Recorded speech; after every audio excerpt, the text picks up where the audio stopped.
ओम नमः शिवाय. आज आपण पाहणार आहोत शिव आणि पार्वती यांच्या विवाहाची कथा. भगवान शिव आणि देवी पार्वती यांच्या विवाहाची कथा भारतीय पुराणांमध्ये अत्यंत गूढ आणि प्रेरणादायी आहे. ही कथा प्रेम, भक्ती, समर्पण आणि तपश्चर्येचे प्रतीक मानली जाते. तर चला कथा पाहूया.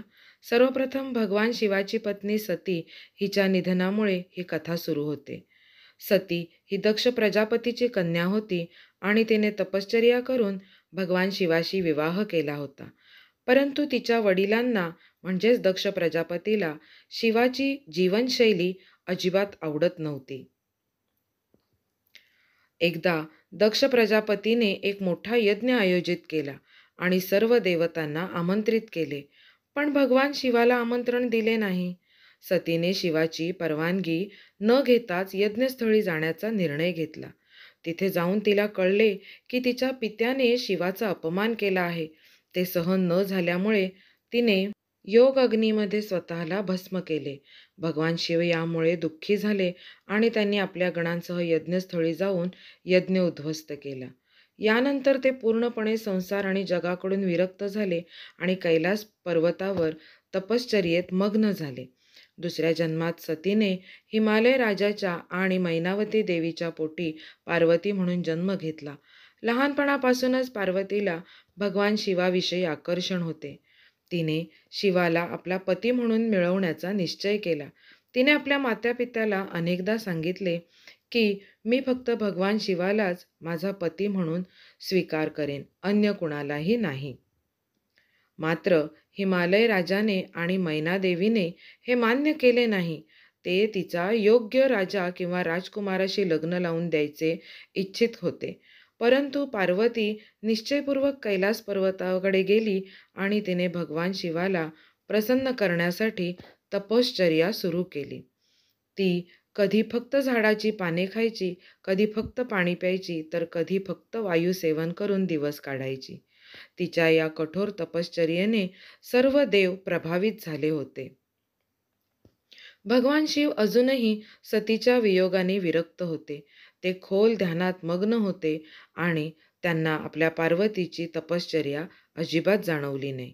देवांना माहीत होते की शिवाशिवाय तारकासुराचा वध करणारा पुत्र जन्म घेऊ शकणार नाही, म्हणून त्यांनी कामदेवाला मदतीसाठी पाठवले. कामदेव आपल्या पत्नी रतीसह कैलास पर्वतावर गेला. त्याने फुलांचा धनुष्य घेतला आणि प्रेम बाण सोडला. कामदेवाने भगवान शिवाच्या तपश्चर्येत बाधा आणली आणि पार्वतीचे सौंदर्य दाखवून त्यांना आकर्षित करण्याचा प्रयत्न केला.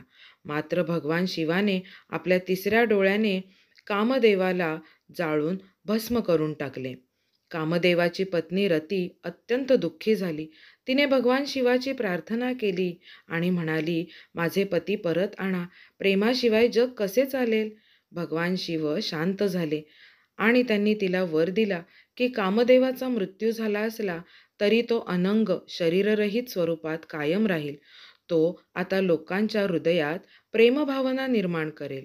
भगवान शिव अजूनही पार्वतीच्या निष्ठेची परीक्षा घेऊ इच्छित होते, म्हणून ते एका ब्राह्मण साधूच्या रूपात पार्वती समोर आले.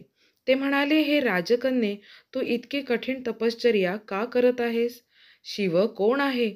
तो तर स्मशानात राहतो, भस्म लावतो, नाग धारण करतो. तुला एखाद्या सुंदर आणि श्रीमंत राजपुत्र मिळू शकतो. पार्वतीने उत्तर दिले, भगवान शिवच हे माझे सर्वस्व आहेत.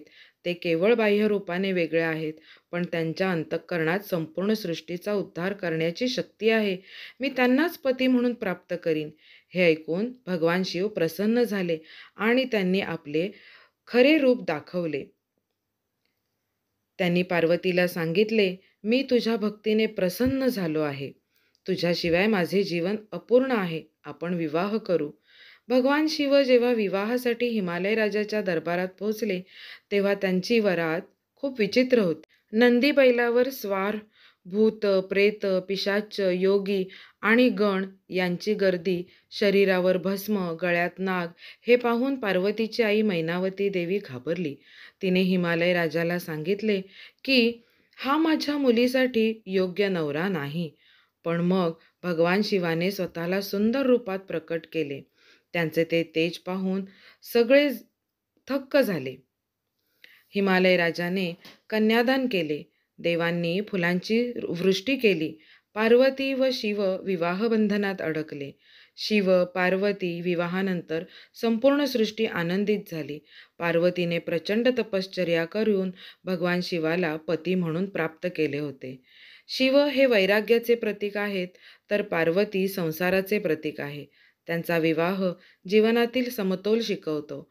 पार्वतीने दाखवलेली श्रद्धा आणि भक्ती हे प्रत्येकासाठी प्रेरणादायी आहे. ही कथा केवळ प्रेमकथाच नाही, तर धैर्य, भक्ती आणि संकल्पशक्तींचे प्रतीक आहे. ओम नमः शिवाय.